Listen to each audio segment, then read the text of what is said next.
limbs just sort of shut down. I get this heaviness through my body. You know, I've been fortunate to keep working. I've done well over 200 hours of movies and television since then. And the biggest nod to Universal Studios was to keep the show going for me, to give me a chance to have a recovery, but keep working at the same time, because it gave me a focus, it gave me motivation, and quite frankly, gave me self-esteem to keep going, because I really went from a guy that I felt I was pretty invincible.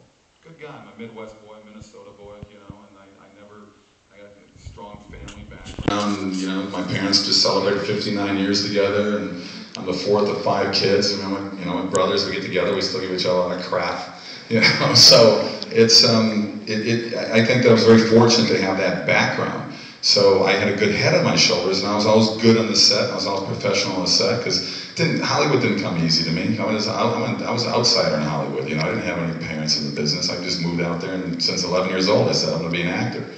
And I went out there, and I just kept on going. And it's, you know, I think it's a testament to my parents, certainly.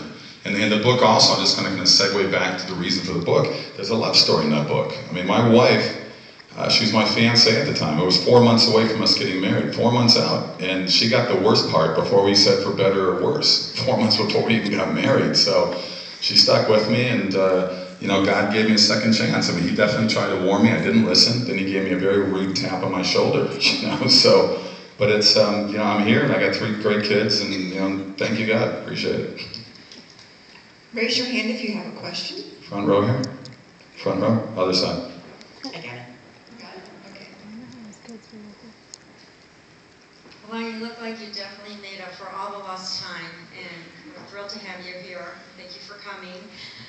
Do you think that because of this terrible stricken condition, that the strokes, that it taught you to enjoy life more, not just prepare for it, so to speak, with your balance of family and your kids and your wife, where you were working like those 18 hours a day with the big milk ego and all that? Well, it certainly, I mean, if anything, it taught me patience. Taught me compassion. I mean, what I have found is that, you know, everybody has a story. Everybody does. We all go through pain in our life. We're all going to have one day going to end up on this road that we don't want to end up on, that we avoid. We all know somebody who's gone through it already, whether it's a relative, friend, whatever, car accident, cancer, whatever it may be, strokes. You know, it's one thing that's a common denominator for all of us. We're all going to end up, look at this road. How are you going to deal with that road? We're not prepared for that. You know, we don't want to be prepared for it. You know, why is our society so obsessed with youth? Everything revolves around youth. We all, you know, face creamed everything. You know, we just and it's the way life is. You know, there's still a mystery about what death brings to all of us at the end. And I guess that's what faith is for. You know, I've got, like I said, I've got atheist friends. We discuss this thing about God, and I say, you know what? If I'm wrong, I'm wrong. But if I'm right, you guys are looking in bad shape. You know? So, it doesn't cost me anything to be a believer, you know. You know, it did. It taught me to relax more. I was never, you know, I wasn't married yet before this happened, so I didn't have kids. I didn't have that. My focus was my job. I loved my job. Hercules was a blast. It was an amazing chapter of my life that I'll carry with me forever. I still keep in touch with people in New Zealand. And you know, we had laughs every day in the set. The last 2 years was tough for me because I wasn't laughing so much.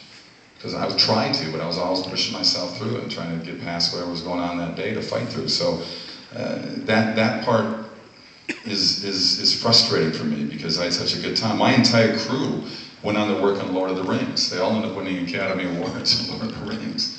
You know, so it was amazing to be part of that group of people.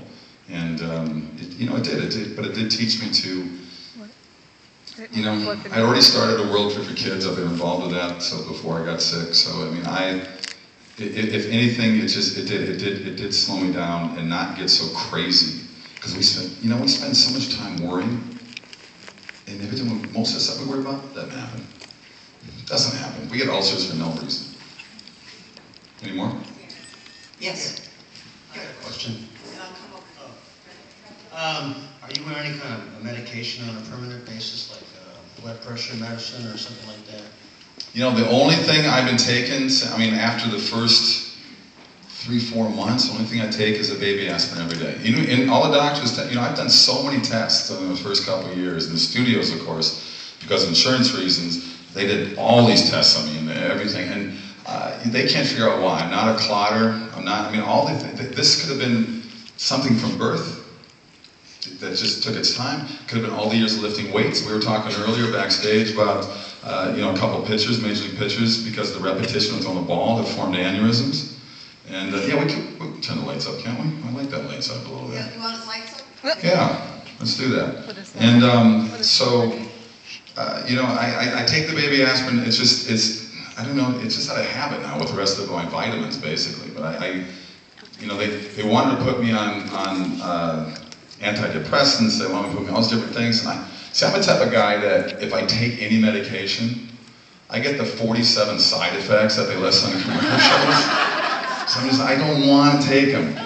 You know, when I had a headache before I got sick, I'd go run. It'd be gone after 3 miles. It's gone. That's just what I was. I've never taken that stuff. So even to this day, I don't take, there's nothing I take. I take vitamins. I take a bunch of different vitamins. But, you know, they're all just, you know, right there in any drugstore. We have a question right here. Where at? Hi.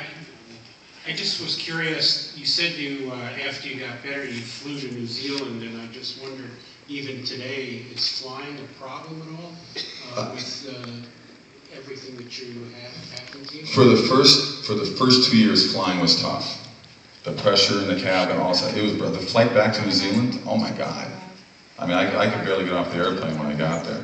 I did everything I could to, because I was well known by that point, especially all the New Zealanders flying back with me every time I was on a plane with them. Oh Mike, hey, it's Heckies, how you doing? You know, so I would just put on this phony front and I would just collapse in the car. They came to pick me up. I mean, it was, I mean, that's probably my best acting ever was in public in that first year. And the pressure of the airplane